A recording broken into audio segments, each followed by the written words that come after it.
The following content is provided under a Creative Commons license. Your support will help MIT OpenCourseware continue to offer high-quality educational resources for free.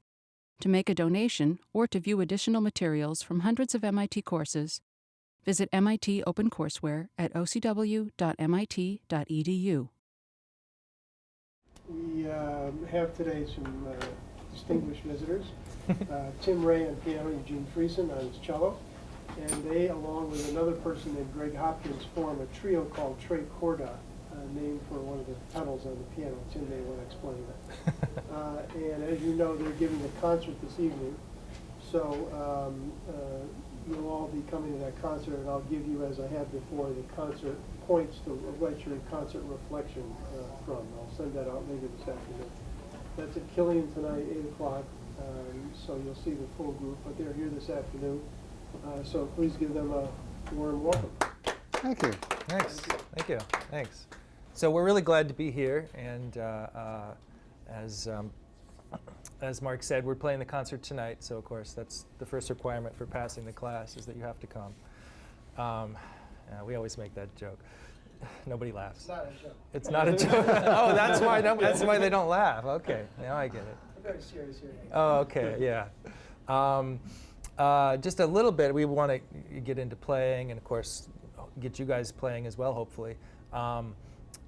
Just a little bit about what we do as a trio. As Mark said, our trumpet player Greg Hopkins will join us tonight, and then you'll see Greg next week in the class as well.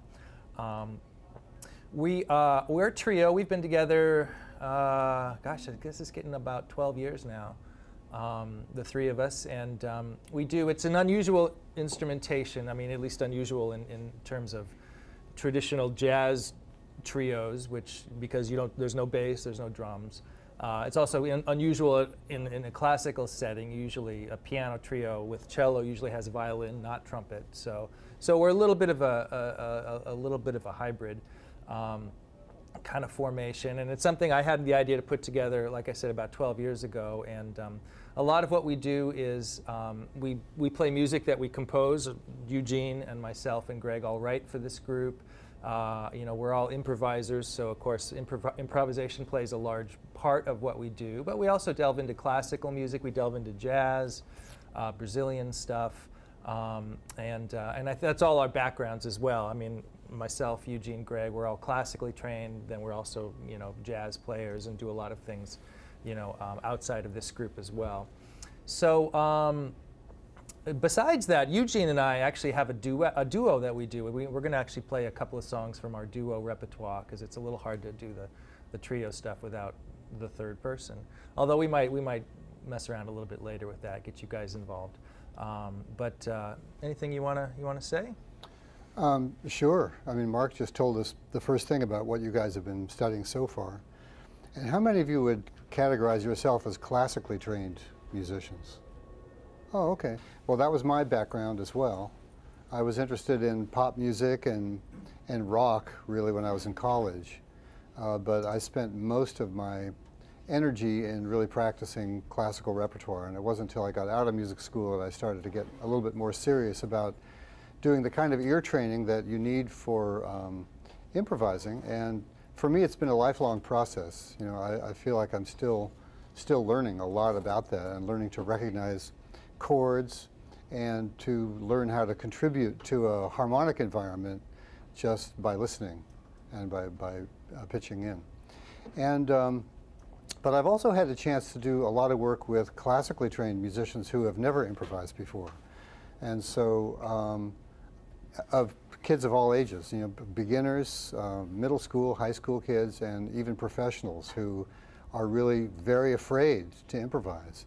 In fact, last year I had a chance to do a presentation at the American String Teachers Association on improvising, and I started this presentation by asking, what are some of the things that keep us classically trained musicians from improvising?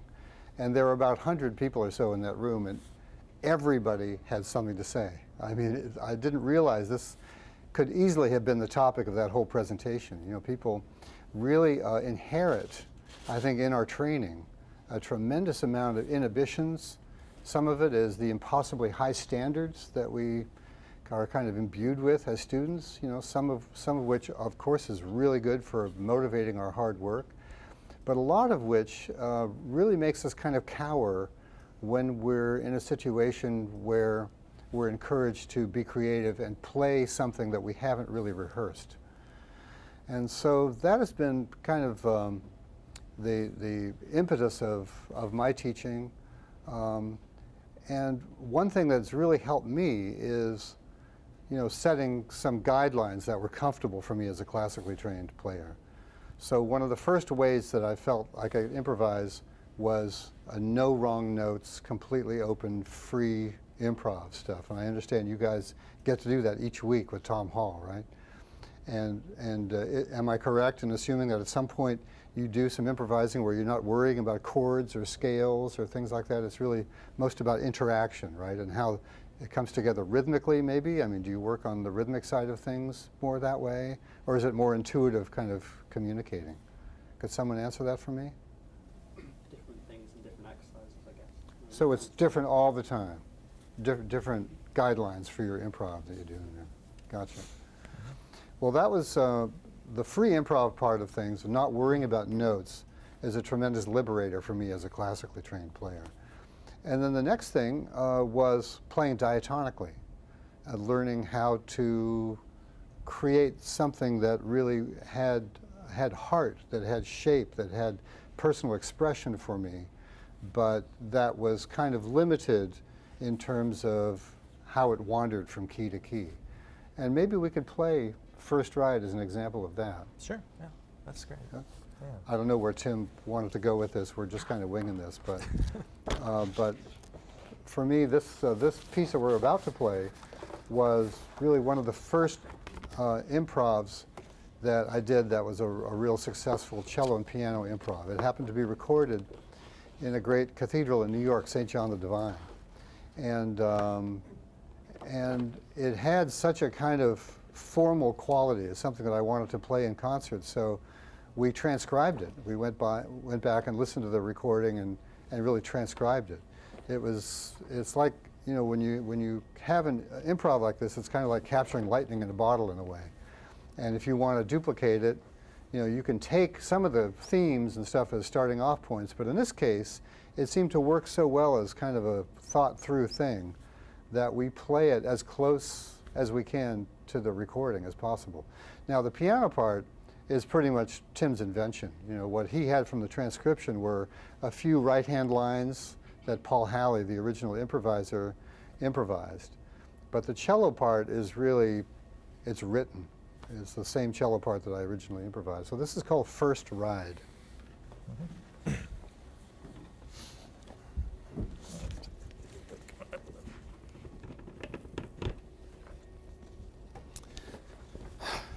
Ready?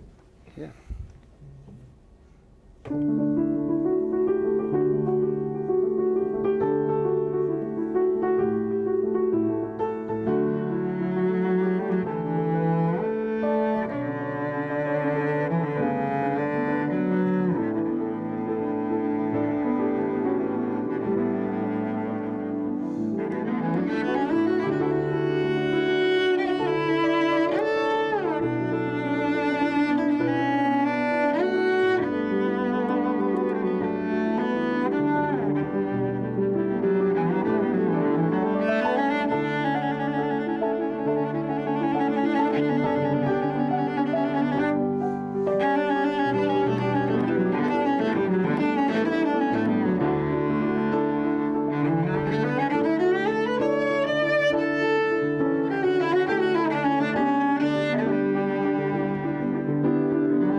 Thanks.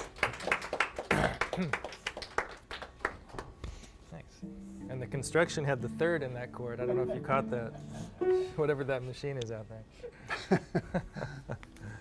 So, I'd love to get some of your thoughts and some of your questions, but basically that whole thing that you heard just now, as Eugene said, was all originally freely improvised, but in a diatonic setting, meaning we really never left the key of D major, right? I mean, basically, you see I've got all these pages of transcription, but it's all we might try a little exercise where we do that with some of you, where diatonic, we're staying in one key, but we're just moving the chords around, moving the roots of these chords around, doing some improvisations, and then doing figures, motives, melodies based on that.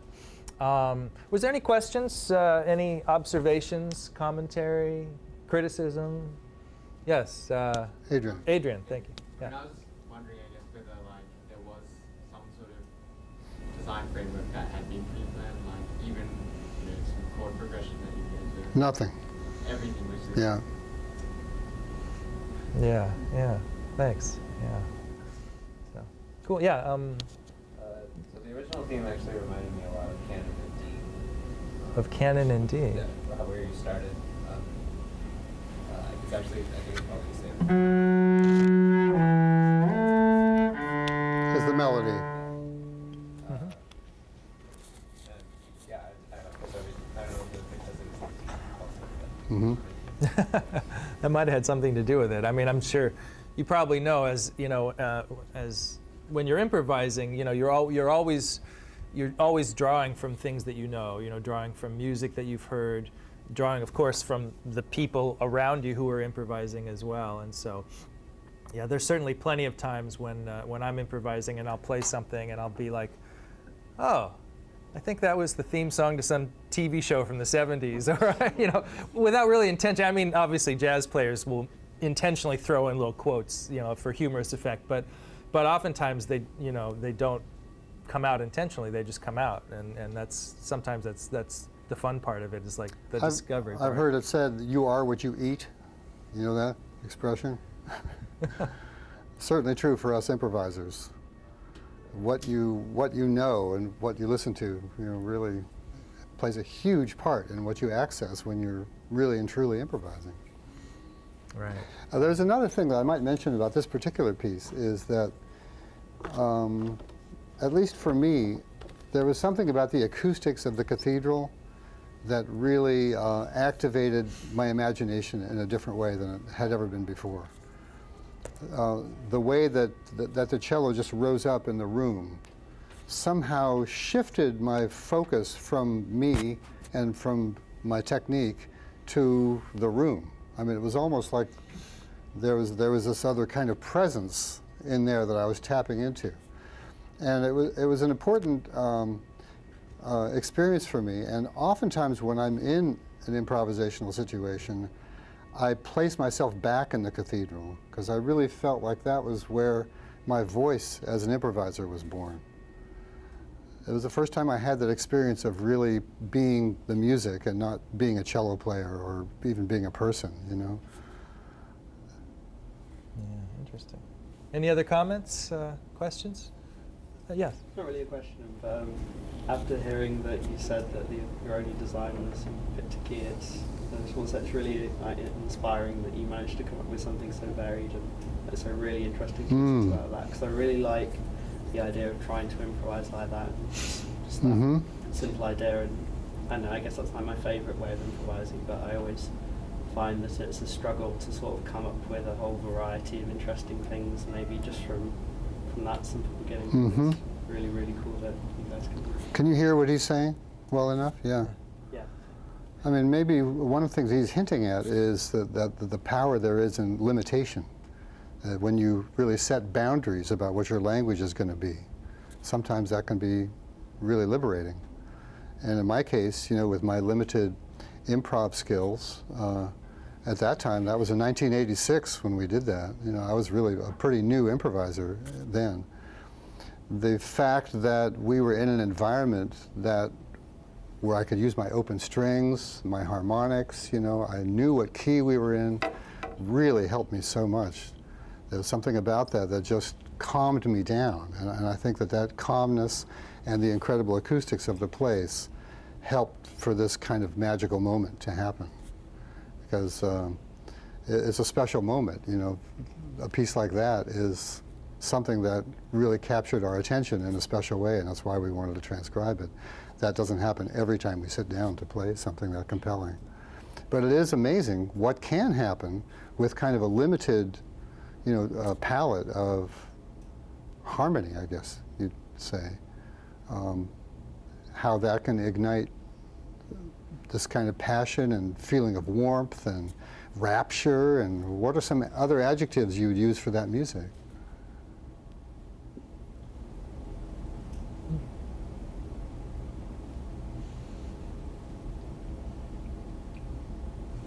Cool. No, they've got it. Yeah. Some more adjectives. How would you describe it? Does it sound like church music or Just calm. calm? Mm-hmm. Well, maybe that's the diatonic part of it. Sure. Sure. Yeah, it's very grounded in that way. Yeah. Yeah, definitely. Yeah. I mean, I think the other thing that I'm sorry, Chris. Thank you. Chris, at least in my mind, was when he was talking about sort of how how much can come out of a very small amount of starter material, if you want to call it that. I think part of that is also, as Eugene said, it's sometimes having the limitation of just, we're going to play in D major, let's see what happens, can trigger these things. I think some of the other thing too is sometimes when you're doing essentially what I would consider freely improvising, excuse me, you're always listening, you're always trying to think in a larger format. You know, I mean, all the music that we love, you know, has sections, right? You know, all the the great, you know, Mozart, you know, sonatas, you know, they have different sections, you know, that are contrasting, right? You know, same with a great jazz piece, you know, they have different sections, contrasting sections, you know, loud parts, soft parts, you know, a section that features a particular soloist, a section that features the ensemble, you know, and you know, these are all things we're trying to recreate in you know, maybe not necessarily in a conscious way, although I mean you could be more conscious about it. But even when you're just freely improvising, and again, you might be working on these kinds of things already. You're always kind of listening for. You're listening as you're playing. You're kind of thinking like, okay, maybe it's time to come down and do a quiet section, or maybe this is building up to a big section. Maybe this is the climax. Was that the climax? I don't know. Let's see where it goes. You know, but you're always kind of, you know, I don't want to, you know, to say that you're always judging and evaluating, but in a certain way, the feelings that you develop, you know, when you play a great piece of classical music or a great jazz piece. These feelings you're trying to recreate in a freely improvised setting, you know, and oftentimes, you know, you can go back and you can, you know, look through what you just did, or you know, I with my students, Eugene and I both teach at the Berkeley College. A lot of times with my piano students, when we work on improvisation, I'm telling them you have to record yourself. You have to, you know, turn on your phone or whatever you've got, that something just really easy that you carry around with you. Record your improvisation, record your group improvisations, and then listen back and go, yeah, this is great. Oh, I didn't like this so much. Oh, you know, because that's the way you learn. That's a great learning tool. And I think sometimes it's one of those obvious things that people don't think to do. But I like I said, from my perspective, it's a really great way to develop a sense of what you're doing. Yeah. So I'd like to do. I'd like to play one more tune, and then we'll you know, maybe open it up a little bit for you guys. Wondering if we should do something like the big violins, maybe. Or if you'd the rather do blues in something- E minor. Yeah. Sure. Yeah. So, do you wanna Yeah. set this Have you up? guys worked on blues? Yeah. I think Yeah, I I'm have. sure you have. Yeah. Well, again, for me as a classical trained player, the blues were and are really, really challenging. I mean, just keeping the form together, I really had to have the paper in front of me for a long, long time just to keep the 12-bar thing together. But eventually it became internalized. And here is a blues that I came up with. I remember watching the shock and awe invasion of Baghdad. I was just sitting in front of this big screen TV with my cello, and I found myself playing this. This one, right?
Cool. So I have so much fun playing that with you, with Eugene. That's a guess. So, so obviously blues form, right? Were you able to keep track of it? Mostly you could, right? You know, I mean, that's one of the things, like I said before, as a jazz group, we're unusual because there's no bass and no drums. But of course, and again, this is something I preach to some of my own students. It's like, you know, we're kind of always the bass player, and we're always the drummer. You know, even if you're playing a flute, you're still the drummer, right? And I think that's one of the things that this is one of the kinds of playing that we do as a trio, where we actually use those skills. We use those, like, okay, we have this internal thing going on, this, you know, internal metronome going on. We don't need the ride cymbal necessarily because we're keeping it together. And then of course we you know, we'll because we like to have fun, we'll throw caution to the wind and do some crazy stuff for a while, but still in the back of our mind. And of course we're listening too. You know, we're keeping track of that time. Any questions about that? Comments? Yeah. I guess I was wondering just how. So, for instance, the puzzle on the piano, you were like playing really quick, fast notes at the Yeah. top of your range, and you were sort of mimicking that on the cello. And you ended, you know, every time you did this, you both ended at the same time. And is it just that you've played together long enough that you sort of? Actually, I think what the moments you may be referring to are the things about the blues form, you know, where we would come to the end of a phrase. And as Tim was hinting at or articulating before, when you feel like something needs to change, you know, some of those double bars in the music, in this case, the end of the 12-bar form, where we're crescendoing, getting crazier and crazier and crazier, it just feels like, oh, wouldn't that be a nice dramatic moment to just jump off the cliff back into the head, you know, into that real simple thing. And I think two of the times it happened at the end of a 12 buzz. I think one, it was just at the end of a 4 buzz. and that's just lucking out. And I think that's probably what keeps all of us doing this, is just that lucking out part of the thing, you know, it's just not really knowing what's going to happen. And, you know, none of us wants to rehearse so much that you can depend on those things. I love the expression, there's no substitute for a genuine lack of preparation. Have you ever heard that one before? Because sometimes when you're really on the front of your chair, you know, you're really listening in a way that is enhanced. And I think that is the thing that keeps us musicians doing this, is that incredibly intense process of listening and presence, which, by the way, is transmitted to the audience. And we get a lot of energy from the audience. You probably know this already. The value of doing this in front of people is enhanced exponentially. And the quality of being in the audience when you're witnessing something that is happening in real time is something tangible. Not only that, but as scientific research has pointed out, brain research, listeners will have a similar kind of brain experience as the performers. So we really get this vicarious kind of thrill, this kind of vicarious high, just from being in the presence of something incredible that's going on, which is why I'm quite sure that live performance will never die. You know, once we get over this infatuation with the screens, you know, I think people will be back, you know, at concerts and live events like that. And it's certainly the thing that keeps us musicians at it, because they're again, the enhanced listening that we can do in rehearsal is very different than it feels like from playing for you guys. You know, there's an extra level of attention that comes to it that is, and sometimes it's just a tiny little switch in your brain that makes all the difference in the world.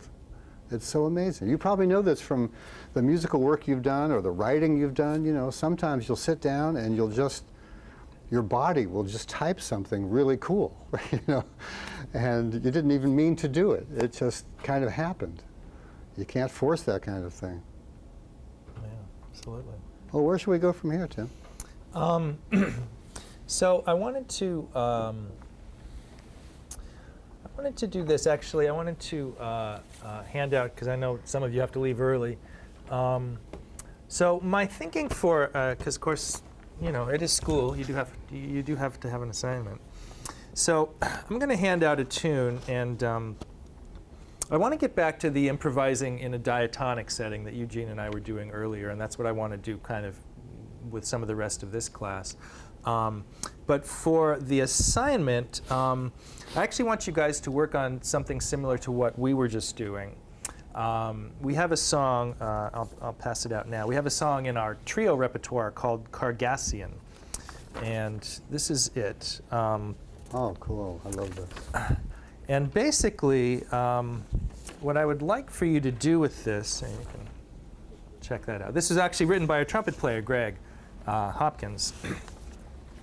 So, of course, this is a concert page. So I guess actually I think our saxophone player is the only guy who's gonna have to do some transposition. But at any rate, oboe, nice. So basically, like I said, this is we treat we'll play this tonight in our concert, so you'll get to hear us do it as a trio. Basically, as you can see, there's just a melody line. Did I give you one, Mark? I'm sorry. Yeah, I did. I'll take one too. Oh, yeah. So there's a melody line, which you can see, and this is also a 12-bar blues form. So there's like a number 1, number 2, number 3. These are the different sections. Number 3, you don't have to worry about the chord changes so much. Those are mostly just for my benefit as a pianist. When we play the melody, we all play unison. In other words, like I said, no chords. It's all just playing this melody unison. So of course, the first part of your assignment is to be able to play the melody in time. It's similar tempo to what we just did. Bum bum bum. Nice little medium swing, kind of a groove, right? You do have to watch out at the end. There's some 3/4 measures. You do have to play the 3/4 measures. And then you see at the end, on the bottom of the page, solo over G minor blues. Now I know you guys have done some work with the blues. These are very basic. This is sort of a basic minor blues form, 12 bars. And basically what I would like for you to do is to take some of the motives from the melody, and maybe Eugene and I will play it once real quickly just so you can hear it. Take some of the motives from this melody. There's a few key things. I'm sure once you hear them, you'll be able to identify them, or you can circle them or whatever. Work with some of these motives. Come up with the blues, some blues improvisational ideas. And then what I'd like to do when Greg and I come back on Monday is we'll do essentially what Eugene and I were doing. I'll have you team up in maybe 2s or 3s and do some improvisation over the blues. And again, a good way to practice that. Is sit down with the metronome, right? I mean, obviously, sitting down with your friends is a better way to practice, but sitting down with the metronome, having the metronome go, just practicing improvisation. Like I say, we'll play through some of these figures and have you kind of identify some of those and maybe try to work those into some of your improvisations. Can we play this real quick, Eugene? Let's find out. Yeah, I guess we'll find out. It's been a while. So like I said, we always play this just in unison, the melody. On the way out, you'll hear tonight on the concert, we try to do a sort of a canon with the melody, but we won't try the canon now. So for now, we're just going to read through these 3 sections? Just going to read through just to get the sound of it. the 3 sections, yeah. 2. 1, 2, 3.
Right, yeah, if we're ending, yeah, right.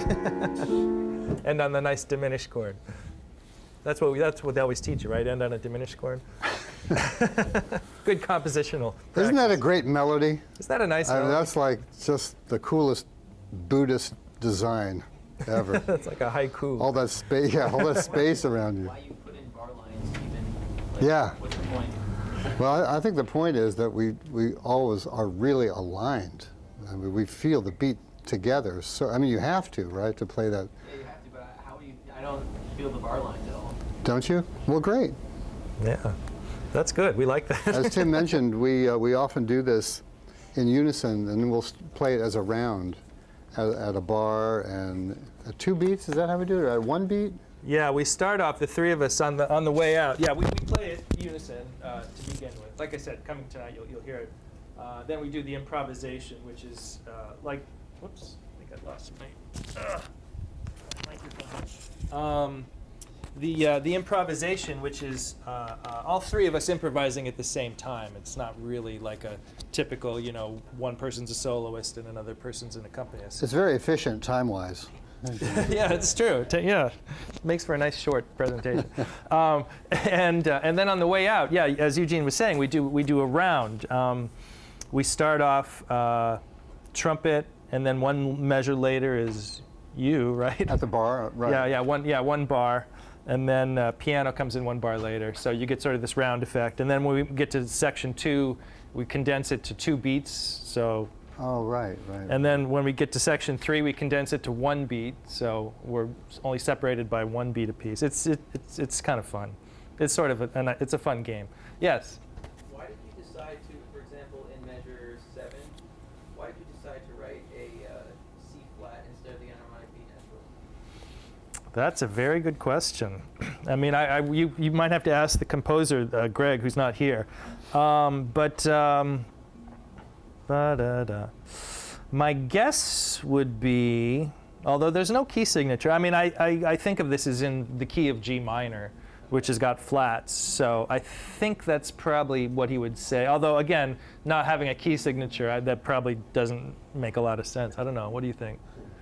No, I think you're right on. Yeah, but I think the idea is that it's in a flat key, and so C flat would be a little bit more conventional, for lack of a better word. I'm sort of one of those guys where I'd actually prefer to see B natural if I'm sight reading something. There is a B natural, right? That's true. That's true. Right. Okay. Well, now you've completely stumped me. So. Could be the software, too. They could be the notation software, which is oftentimes when musicians make unusual choices, it's not actually a choice, if you know what I mean.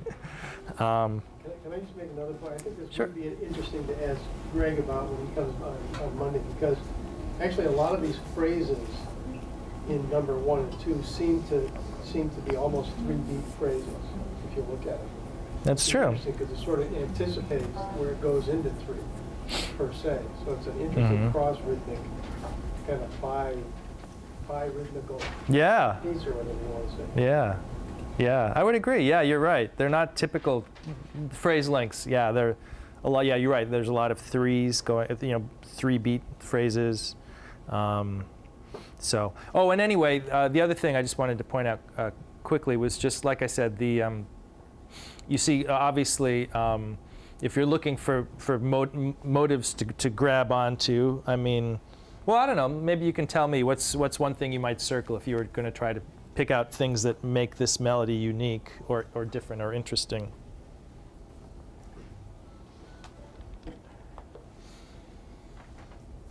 Chris, what do you? Couple of bars. Right. The little ascending thing right at the beginning, right? Right. You see that. You see that towards the end. And, right. You see it actually in the well, you see it all over the place. Second line, right, in the third line. Little ascending intervals. That's a nice one. How about the thing in section 2, the repeated note, right? That comes back again and again in section 2, right? Da da da da da da da.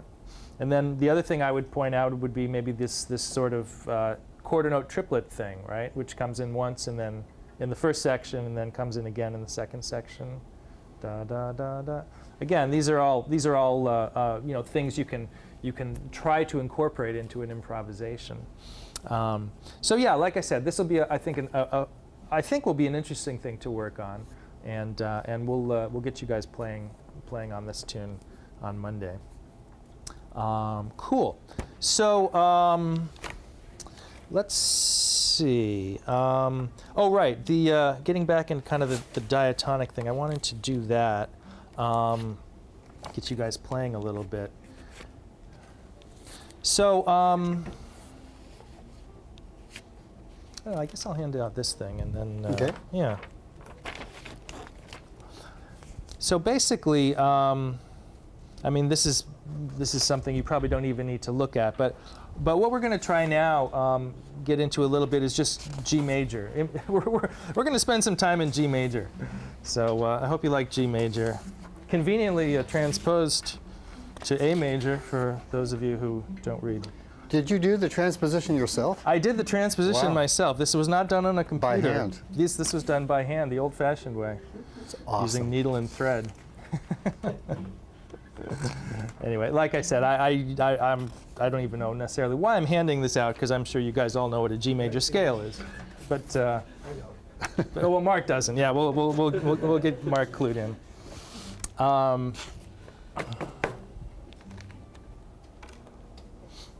But I thought this might be an interesting thing to spend some time with, and then if we have time at the end, maybe Eugene and I'll play another piece from our repertoire, our vast repertoire of duo songs.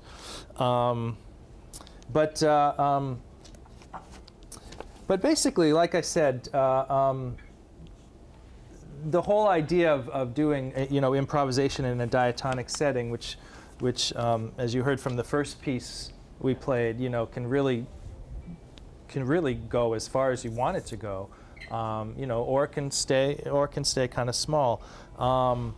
Is a really, I think, an interesting way to practice, and I think it's a really interesting way to kind of develop a lot of the improvisation skills that you use in other kinds of improvisation, including atonal and jazz, like I said, any kind of improvisation you do, I think the diatonic version of improv is, I think, a good way to, it's a good, as Eugene said, good limitation, a good way to kind of restrict the amount of things you have to think about.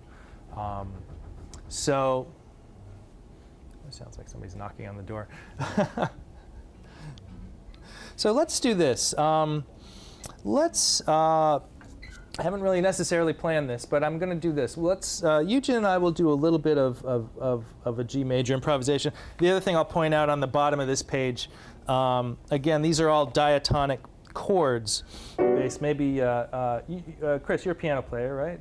Is there any other piano players here today? Cool. Oh, okay. Oh.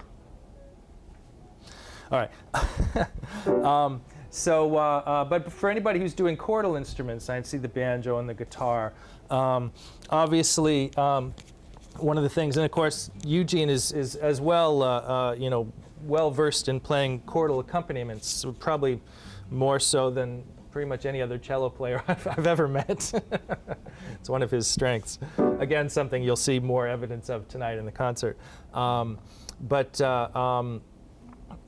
you see, I've just drawn out some basic diatonic chords. If we're in the key of G major, these are all just seventh chords. Not necessarily, doesn't mean you have to play seventh chords, but these are examples, right? Right, G major, A minor, B minor, C major, D7, E minor, and then the minor 7 with a flat 5 if you go up to the 7th degree, F sharp, right? So these are all as in terms of harmony, these are good source material, right? Doesn't necessarily mean that you have to move them around a lot or move around at all. Of course, but it's again, thinking back to that first tune we played, just using a major scale as a source material. There's just so many options in terms of harmony. Sometimes, like I said, those of us who come from a jazz world, we're used to things moving more moving quickly and in a more in a less diatonic fashion. But again, like I said, just in the diatonic areas, you know, you've got 7 chords right here, and then you've got all of these chords with different kind of roots. You know, you've got G major with a B with a 3rd in the bottom, right? You've got, you know, you can do a C major with the 5th on the bottom. You can do, you know, again, like I said, all of these things, right?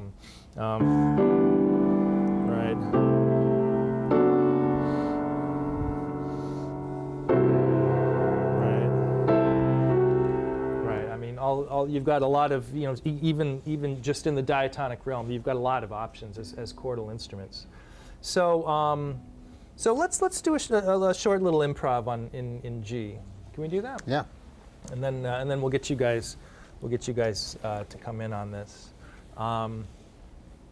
Actually, and Alex, you're a vocalist. Yeah. I'm sorry. Yeah, I'm doing vocals. You're doing vocals. All right, cool. All right, so we'll get you all involved. So so actually, let's do this. Well, we'll start. At some point, I'll get you. We'll swap places, Chris. But for now, Eugene and I will start, and then maybe James will get you to come in at some point. I'll give you a nod, and you can come in and join us. And maybe one of us might drop out, or we might just keep going. So we'll just do a little bit of round robin. Bring you guys in, bring you guys out. We need your note cards, Mark. You guys have all seen the Aardvark Big Band, right? Do you still use the note cards? I always love that system. Mark's got the system of like to cue the entire band. Right. He holds up a card that says letter E. Yeah, you know, it's great. It's great. I always thought actually, our festival jazz band director, Fred Harris, he's now swiped that. So oh, he swiped it from you, yeah. big concert on Saturday, and there he was using his own card. So. Oh man. Really, you know, imitation is the sincerest form of theft. Right. The sincerest form of theft. Good. All right, so yeah, we'll like I said, I haven't really planned this, so we'll see where this goes. Why don't you start?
Austin.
Dry read.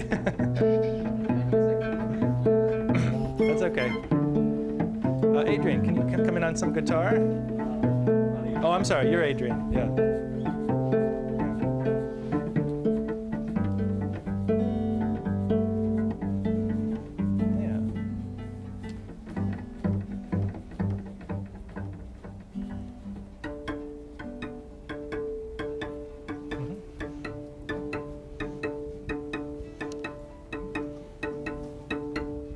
Yeah, so we can, all right, yeah, try some different chords. Try C major.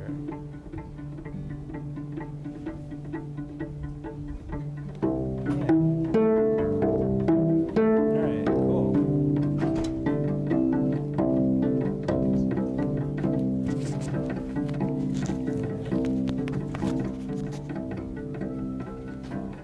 Cool, cool.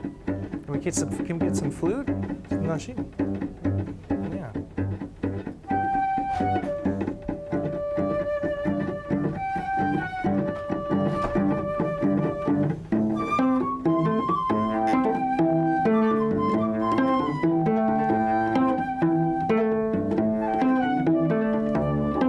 Wanna try some banjo?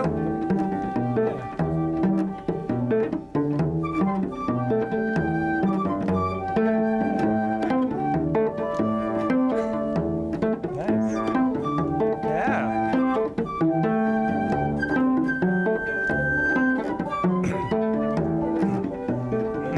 Alex, you want to try some long tones?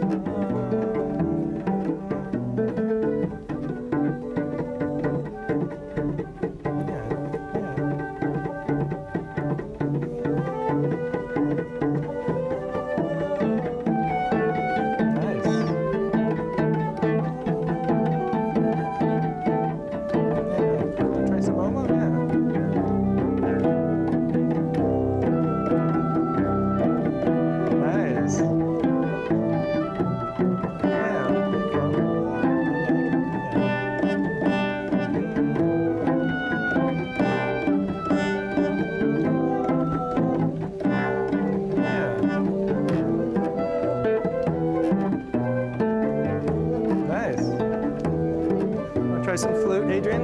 Yeah. Let's keep. Yeah, we'll get the whole thing going. Yeah. Chris, why don't you jump in?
Nice. All right.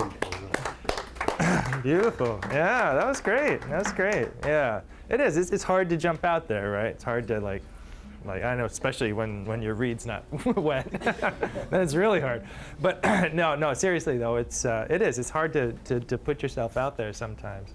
And again, I know you guys have been working with Tom on some improvisation. I imagine you've probably been doing some group stuff.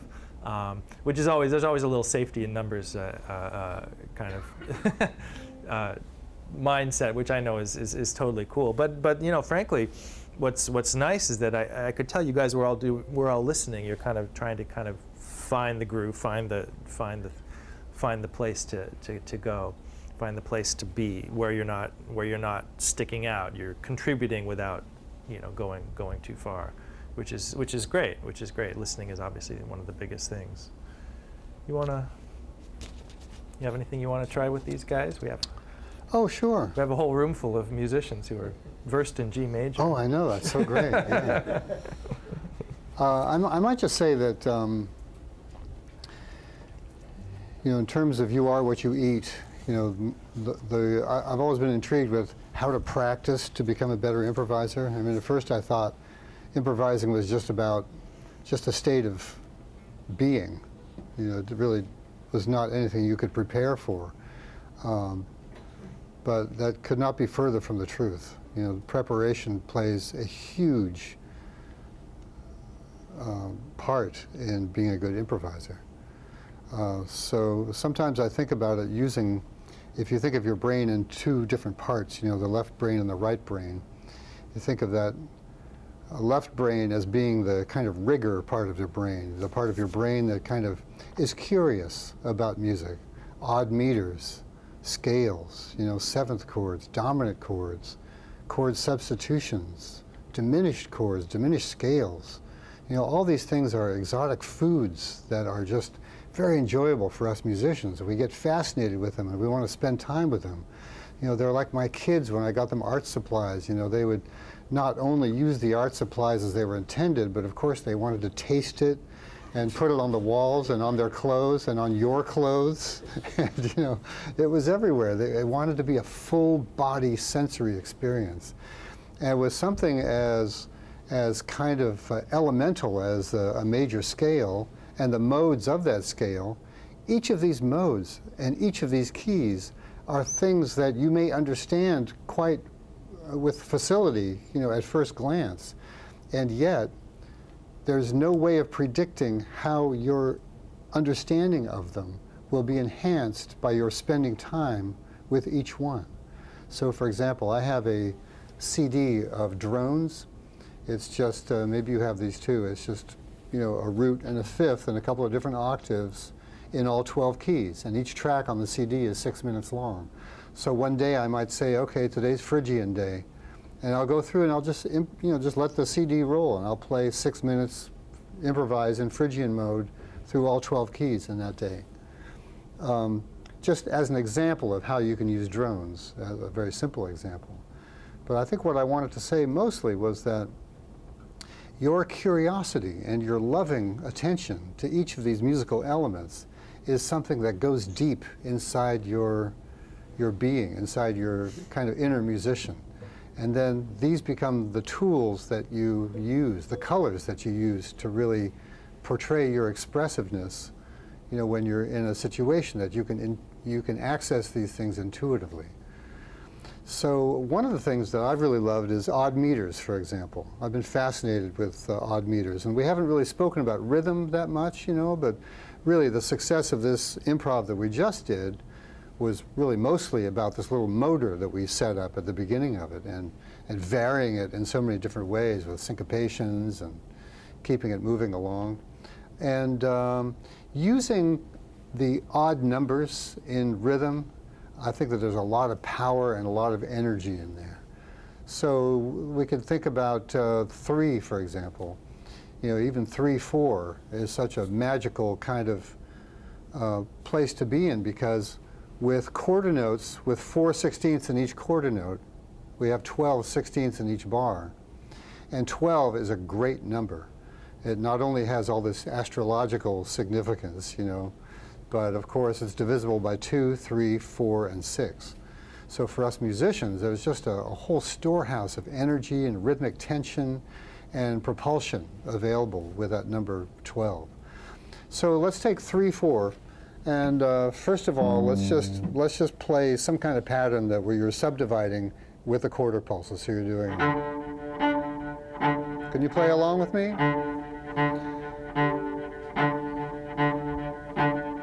Anything you can come up with. You can just play 16th notes, but really feature those quarter pulses. Can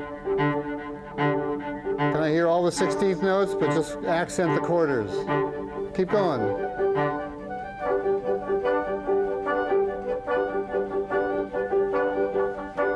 Nice. That's beautiful. Great. Let's try another way now. I'll keep these quarter pulse, but now we're going to come up with a pattern where we accent every 3 notes.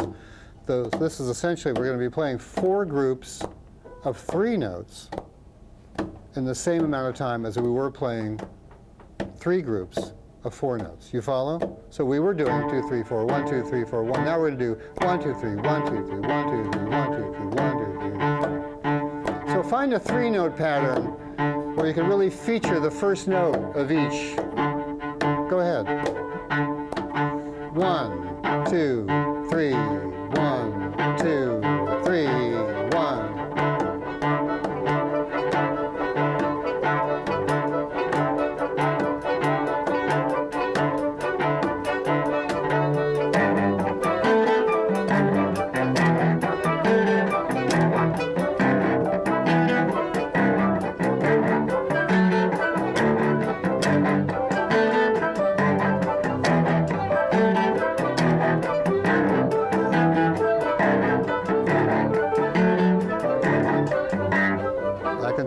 You guys feel it already. That's really, really fun to do.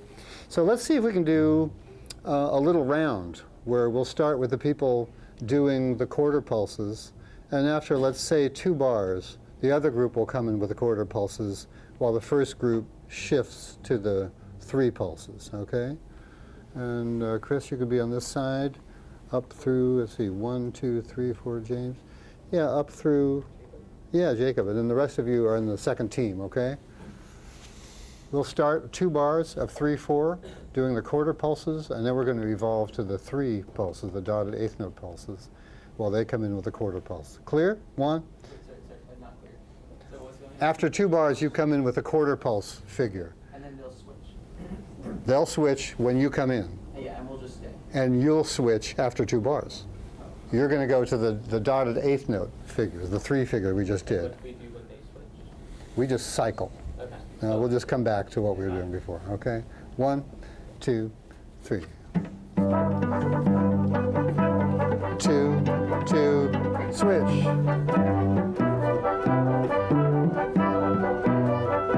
A switch. And switch.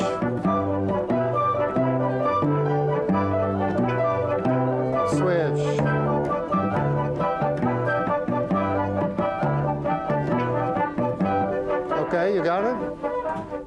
Let's try a little duet just quickly. Let's see if we can do that. Everybody feel comfortable with this? Let's try a flute and oboe duet. And you don't have to choose which roles you have, and you don't have to switch. But let's say the first person who starts will start with the quarter note kind of feel. And you're kind of, this is just about rhythm. It's not so much about melody. So see if you can just make this kind of polyrhythm evident. You know, we've got the 4 and the 3 going simultaneously. So let's try a flute and oboe duet. It's going to be like a 45-second or 49-second world premiere.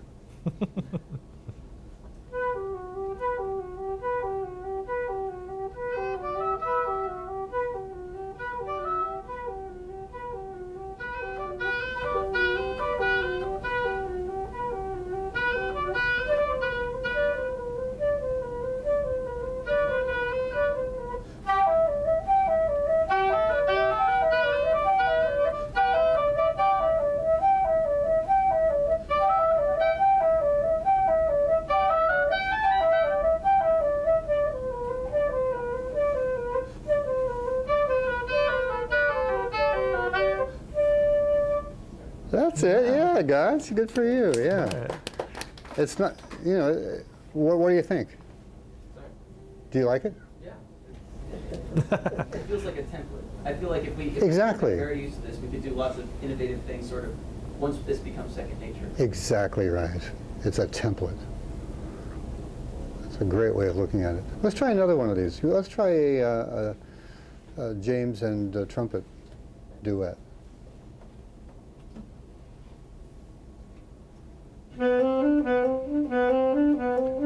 I'm sorry to interrupt already. It's totally cool. You don't have to play all the 16th notes. You can play a resulting rhythm that just lays down a funky quarter note feel, for example. You know what I mean? And feel free to switch. In fact, let's make that a little rule of this duet, that at some point you're going to switch roles, okay?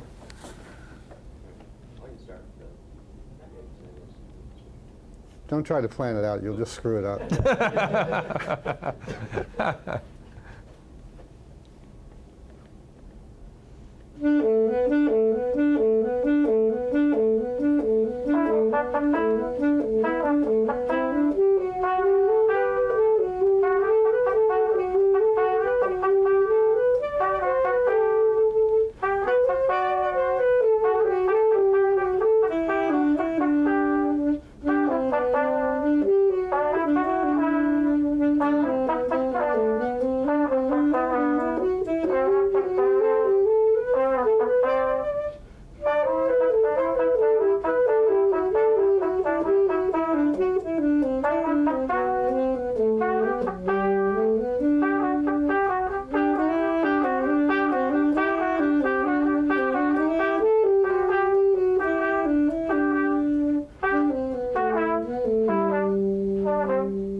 Good for you guys, yeah. Nice. That's cool. Nice.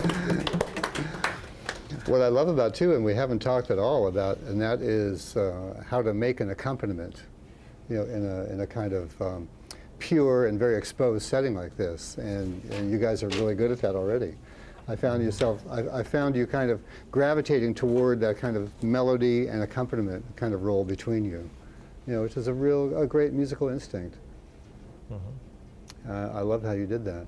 And something that a lot of horn players don't think about, because you're thinking about true. Playing melodies and leads. I know, Yeah. I know. Yeah. I really noticed it because the cello has this tradition of accompanying. The written repertoire is really 90% playing accompaniment roles. So I really appreciate it when I come across a violinist or a trumpet player who is sensitive to that, or a drummer who is really a great accompanist. I really appreciate it. Anyway, just as an example of how a kind of musical element, in this case the 4 against 3, with curiosity, as you experiment with this, you will gradually find yourself wanting to compose stuff. You'll be improvising stuff that you get attracted to, and that just through being drawn to something, with your natural curiosity, with the kind of musician's love for music, you'll find yourself wanting to expand it, and with your love and curiosity, it will grow into something that could either be a composition or just part of your personal kind of vocabulary or your personal comfort. I think that's kind of what we do, is collect these kind of, this quiver full of musical arrows of all kind of different description. And rhythmically is just a huge, huge, great world. So I envy you that you've got this long life ahead of you to check all this stuff out. 'Cause I do too. I'm doing the same thing. Yeah, indeed. Where are we time-wise? So, About maybe 5 minutes more. Yeah. yeah, cool. I just wanted to mention, Eugene, as I mentioned, we both are teaching at the Berklee College, and if you ever get a chance to hear, and I don't know if you guys wander all the way across the river to Boston, there's another city over there. They've got some cool things going on. Anyway, no, seriously, if you ever see a notification for a group called the Berklee World Strings Orchestra, it's led by Eugene. It's a string orchestra, as you might expect. It's got all the string players many of the string players who go to Berklee. And one of the things that's remarkable about this group, besides the fact that many of them are actually really good improvisers, is that Eugene does amazing work getting them to play rhythmically, getting them to play rhythms in all kinds of different styles of music, world music, a lot of original stuff. I mean,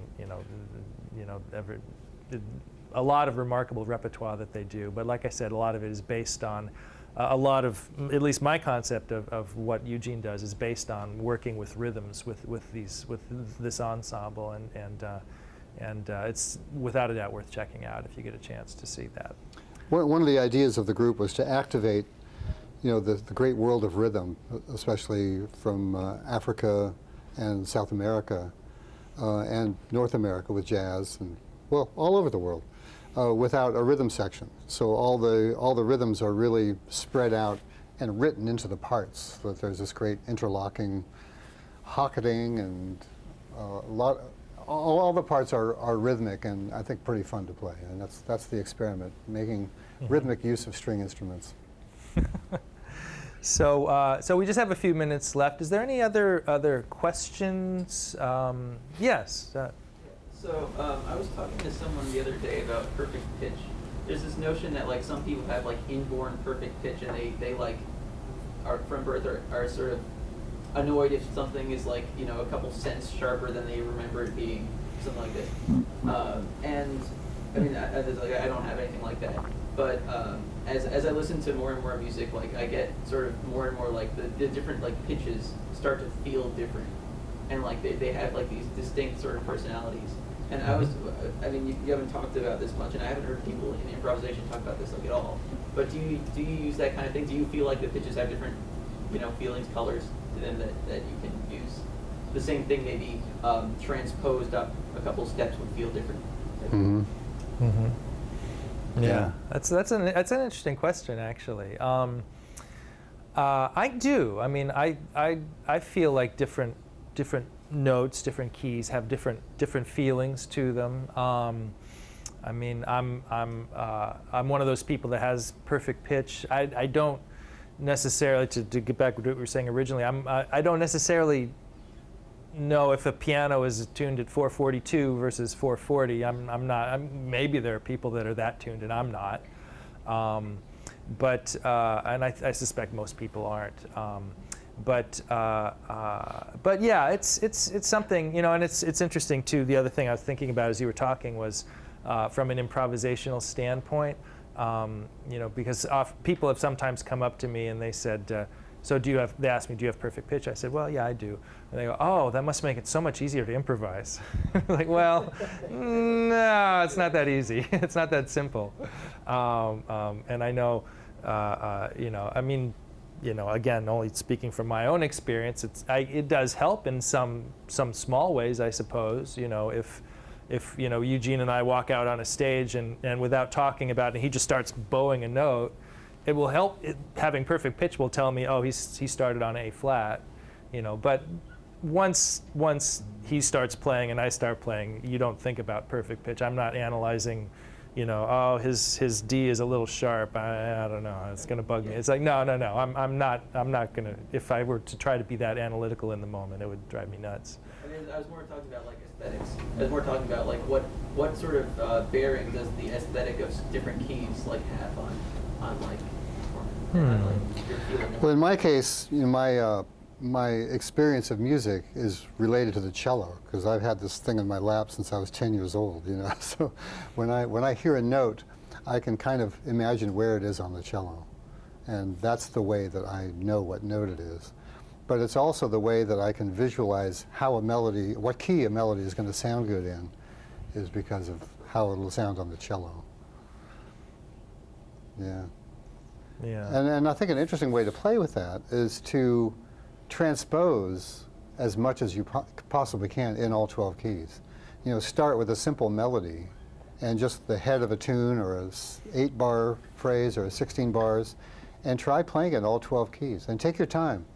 You know, if you're like I am, it'll take a long time to get through 12 keys at first.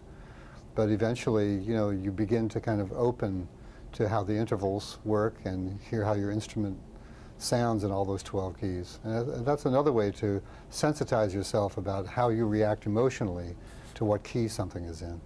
It's very personal, but it's very real. Yeah, that's a good question. It is, yeah. And I think just one short comment. Yeah, it's about, you know, because we talk about it with improvisation, we talk about, you know, feelings and being in touch with how things feel and how things sound.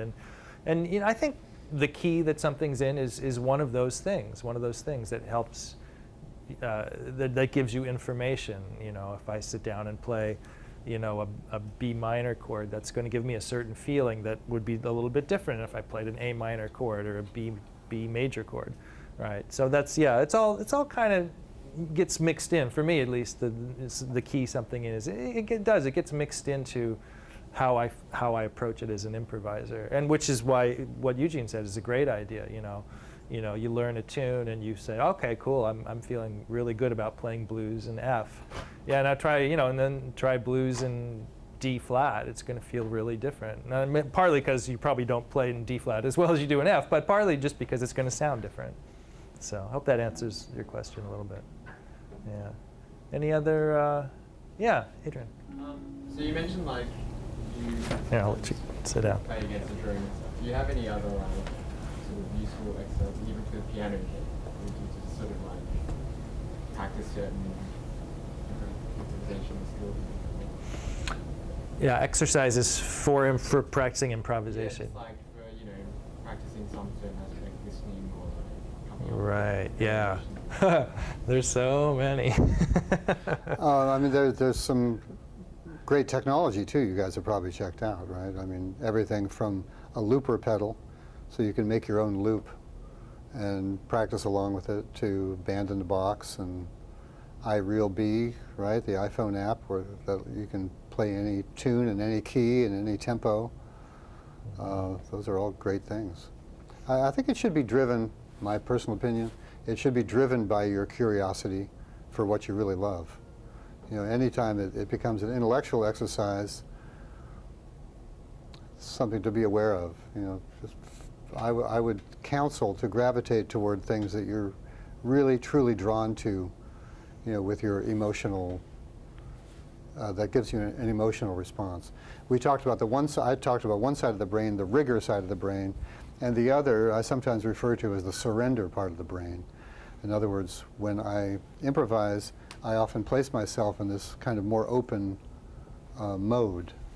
It's where the music just is there and I'm contributing to the music without having to analyze it or try to remember anything I practiced. It's really just a way of being with your imagination and with your more open emotional state inside the music. And it's something that's hard to practice in school. So that's why it's so important to find a place to practice that you're comfortable in, that hopefully sounds good for your instrument, and spend some time there just making the connection between how you're feeling and how it sounds, how comfortable you are and what you love. Yeah, I think that's great. I think it's great advice. Yeah. Yeah, I mean, and I think, again, piggybacking a little bit on what Eugene was saying, oftentimes, you'll find things, you'll find things that excite you when you're listening. You'll hear something at a concert or on a recording, and you'll go, wow, that's great. And it's just, I think, and I think this is how most of us do it and have done it for our lives. For me, I would be in college sitting in a class, and Mark Harvey or whoever my teacher was would put on a recording of Bill Evans, and I'm like, wow, I've never heard this before. I've never heard someone play the piano like that before. And then it's like, okay, now I gotta go check out Bill Evans, because, and now, after having done that, now my playing has a little bit of that in it, right? Because he's one of my favorite pianists. And I think that's sort of what Eugene is saying, stuff that you're drawn to, explore it and jump into it. It can be anything and everything, but, and then once you start exploring it, then you'll find resources. You'll find transcriptions of Bill Evans solos and, of course, recordings, which are very easy to get mostly nowadays.